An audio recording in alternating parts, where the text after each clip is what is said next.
My name is Dana Berkey and welcome to my YouTube channel. In case you are new here, I'm a young adult fiction author and today we're talking Cheer.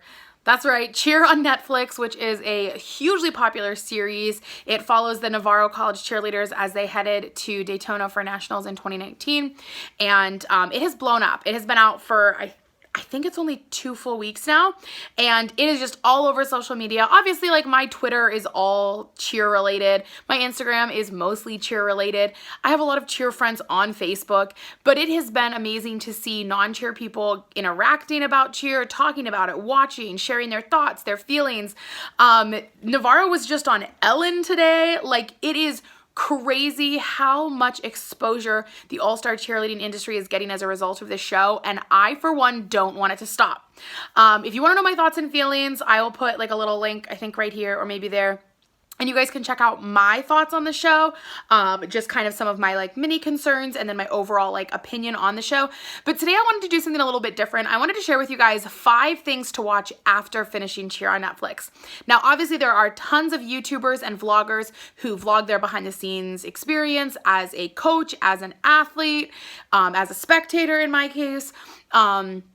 And I think those are all great. Like, I definitely want to support all those people. In fact, I made a video talking about different cheer YouTubers and stuff recently. But today I want to talk about more the series and docu-series and different things like that that exist about all-star cheerleading to kind of give you a view of cheer and a behind-the-scene look similar to what we got in Cheer on Netflix. Again, tons and tons of other ones out there. These are just my top 5 that I wanted to share with you guys. I will do my best to link them all in the description. But let's go ahead and kick off the list with 5 things you should watch after Cheer on Netflix to continue binging Cheer. Because let's be honest, the whole world needs more cheer. I don't know what words I tried to say. Let's just start this list. So up first is, of course, Cheerleaders.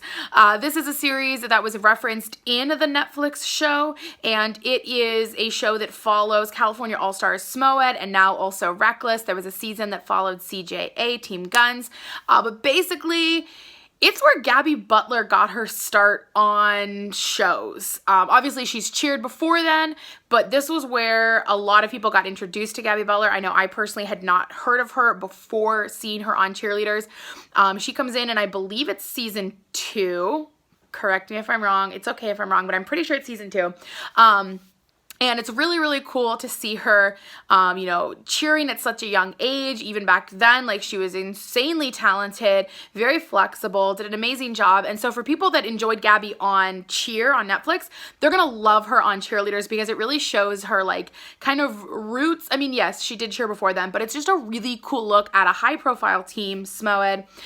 There's also other people in the show you might recognize. He wasn't credited on the Netflix show, and I'm still a little bummed for him about it, but Robert Sienna is in one of the episodes. He has a rebel shoot with Gabby. He is also in the series, and he is kind of like the Jerry of SMOED, which now I need to like text him that I said that because it needs to be known.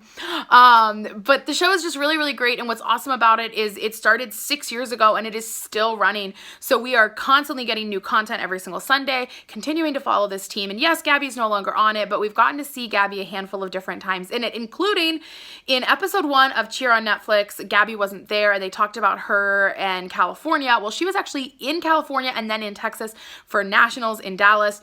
And that happens on the Cheer series. On Cheerleaders, rather. So it's really, really cool to get to see Gabby kind of come and go. She's been on different teams at the gym, getting to help out left, right, center, whatever, and really see her start in a lot of ways. Again, she cheered before then, but it's whatever. So again, the show is really, really awesome. It is called Cheerleaders. It is through Awesomeness TV. It is my absolute favorite must-watch, gotta have it show. And it's a great one if you guys want to keep watching more about All-Star Cheer, especially with athletes a little bit younger, which I think can be really exciting for some people to see kind of like the step before college cheer. Up next, there is a show that actually piggybacks onto Cheerleaders, and that is Cheer Full Out. This was a show that was created by Skits TV, and I found out about it because, surprise, Gabby Butler's on it. Like, there should be a list of, like, the shows that Gabby isn't on because it's a lot. Okay, well, in this list that I'm making, she's only in 2 of the 5, but still. This was a show that followed or seemed to kind of come to be. I don't know if it was because of Gabby or Gabby just happened to be there, but Gabby left California All-Stars, wanted to be a little closer to home, and she ended up in Louisville, Kentucky, and was cheering at gym time. And that year she was on the team Blink. And what's really awesome about this show as well is that it's not just Gabby. We also have Robert Sienna and Michael Eddie Rivera, who are on Cheerleaders. They were on Smoet, all three of them together. They all moved to Gym Time Blink. And so if you start watching Cheerleaders and you fall in love with the different people that are on it, you're going to love getting to follow them to this new gym, new school, or not school, new gym. The University of Louisville is there, so there are like college athletes there too. But it's just a really good show and gives you a little bit of an older perspective, a little bit of a different perspective. Still a good behind the scene at some of these like athletes who are on both college team and all-star team, very similar to what's going on at Navarro. And again, it follows Gabby, so you get to kind of continue seeing her grow up and mature and change. And I just really, really love that show. There's also a couple people that I recognized in Cheer on Netflix that are also in the series, that are in Cheer Full Out. So it's definitely a really cool one. And it actually, the team that's following Gym Time Blink, it's their first year as a team. They had kind of merged Gym Time Black and Gym Time Pink to become Gym Time Blink. Very fun show. Definitely love it. And now that I'm saying it, like, I need to go back and rewatch it because I haven't watched that one in a really long time. And it is super amazing. No spoilers, but it's super amazing.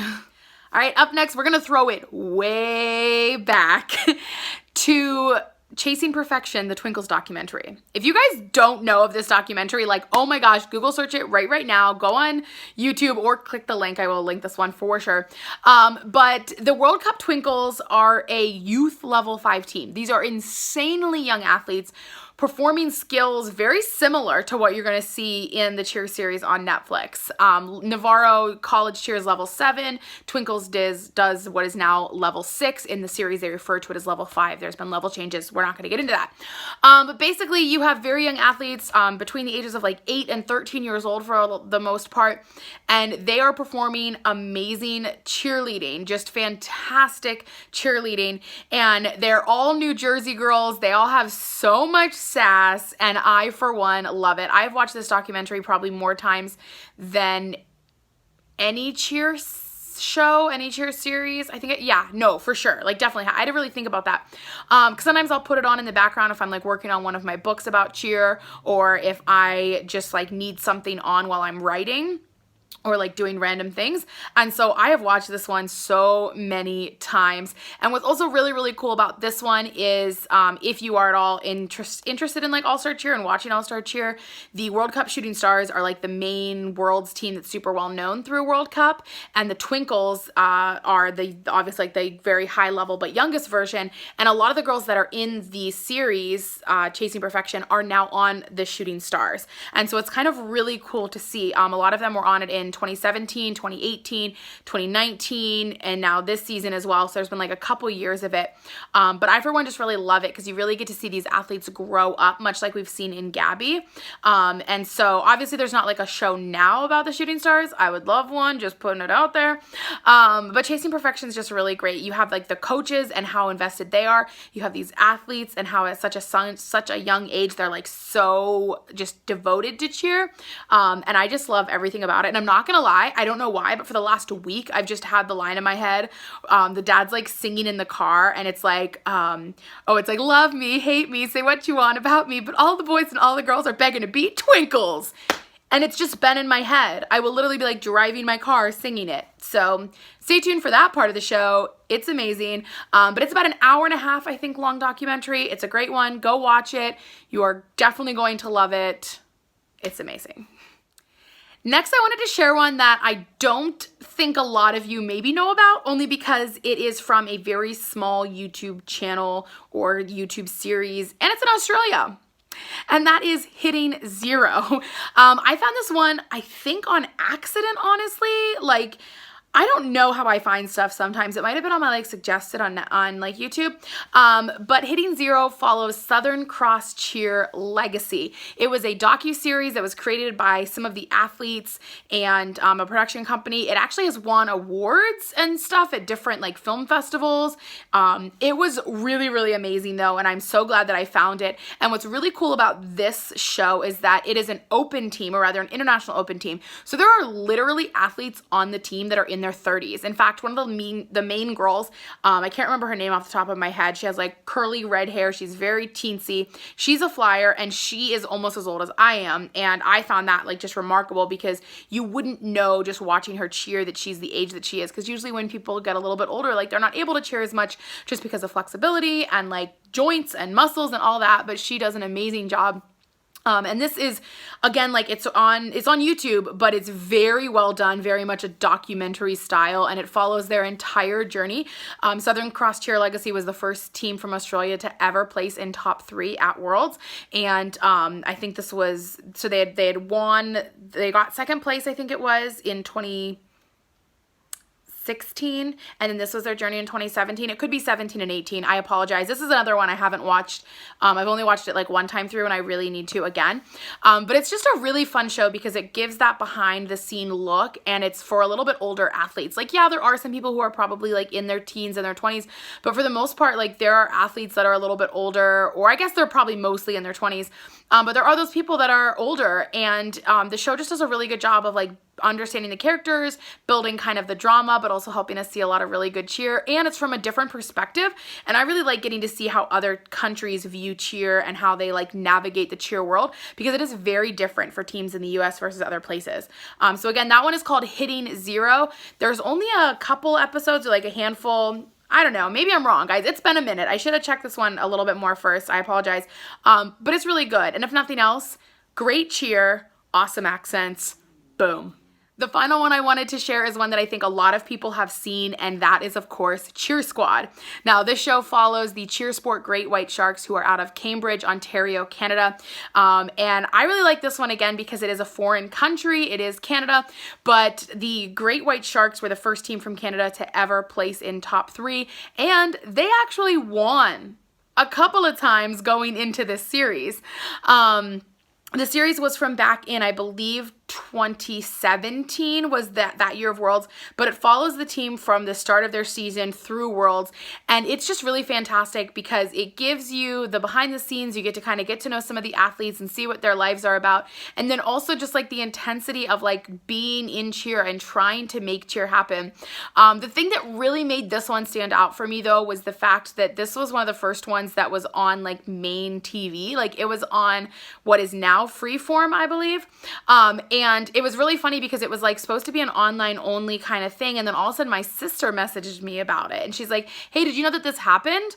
And I was like, wait, if my sister knows that it's out, then that means every single episode is out, not just one or two. So I went through, binged all of it, and then it's actually been on Netflix a lot, which was really cool because going to summer camp, I work at a summer camp, and the kids would be like, oh my gosh, I know cheerleading, like I know the Great White Sharks. And so it's been really, really cool to get to like interact with kids about it. Cheer on Netflix is maybe a little bit older for some of them, but I hope they'll get to watch it so we can chat about it more. But watching Cheer Squad, they got really, really into it. I loved getting to talk to a bunch of them about it, and all in all, it's just such an amazing show. It is a little bit more on the like dramatic side in some cases, where, or not dramatic so much as like you know when you like watch Dance Moms and you're like, oh my gosh, they totally set this up just for that. There's definitely some moments in Cheer Squad that are like that, but it's still a really, really, really great show. And what's really cool too is that a lot of the athletes that are on Great Whites are now on Gray Reef Sharks, so you can still kind of see them cheering. I don't know how many of them exactly it is, but there's quite a few of the ladies that are still cheering. And these are girls that are like at college age, that are, you know, in their 20s. Some of them have graduated college, but they're continuing to cheer because they just have a love for it. A couple of them at least, maybe not a lot of them, also have YouTube channels, so you can follow them there as well. But it's definitely just a really good show, and I feel like it was, other than Cheer on Netflix, it's been one of like the big mainstream ones. So I definitely love and support it, and you guys need to check it out. So that is it. Those are the 5 things I think you guys should watch if you have watched and enjoyed Cheer on Netflix. Obviously, make sure you guys watch Cheer on Netflix too. It is amazing. I can't say enough good things about it. I've watched it twice so far. I was gonna watch it a third time, but I only have Netflix set up for one screen, and my sister uses mine too, and she was watching stuff. So I've only watched it twice because I didn't get to watch it last night. But that's okay, because I'm watching Chernobyl on Amazon Prime because I purchased it. But anyway, I hope you guys have enjoyed this video. If you guys did, be sure to give it a thumbs up. Then comment below which of these 5 shows have you seen. Also, feel free to comment below what other shows you are also interested in. Clearly, there are a lot of them out there. We have Cheer Nation, Cheerleader U. I also kind of include like So Sharp into this. Like there's a lot of really, really, really good ones out there. Cheer Perfection, like there's a ton. So make sure you guys comment those in the comment section so we can continue to chat. But these were just my top 5 that I personally chose. But basically, if you have enjoyed Cheer on Netflix and you are looking for more, there's a lot out there. Like I said, there's also YouTubers you can check out, different vlogs and stuff.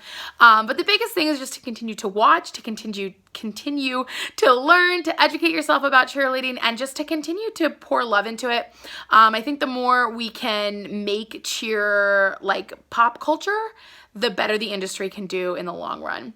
Finally though, make sure you are subscribed to my channel with notifications on so you find out as soon as new videos are posted. I will be vlogging this weekend, so stay tuned for my vlogs. Also, for anyone wondering, yes, I am doing a majors recap for tomorrow, so stay tuned for that. And then I will be filming and uploading a bunch of different reactions very soon, so stay tuned for all the things, all the things. But I knew today would be a good day to do this video since they were just all, or Navarro was just all on not on Netflix, on Ellen. And I just wanted to continue to celebrate cheer and hopefully help you guys find a new thing to watch about cheer to continue learning and just loving cheer. Anyway, thank you guys all so much for watching, and I will see you all soon.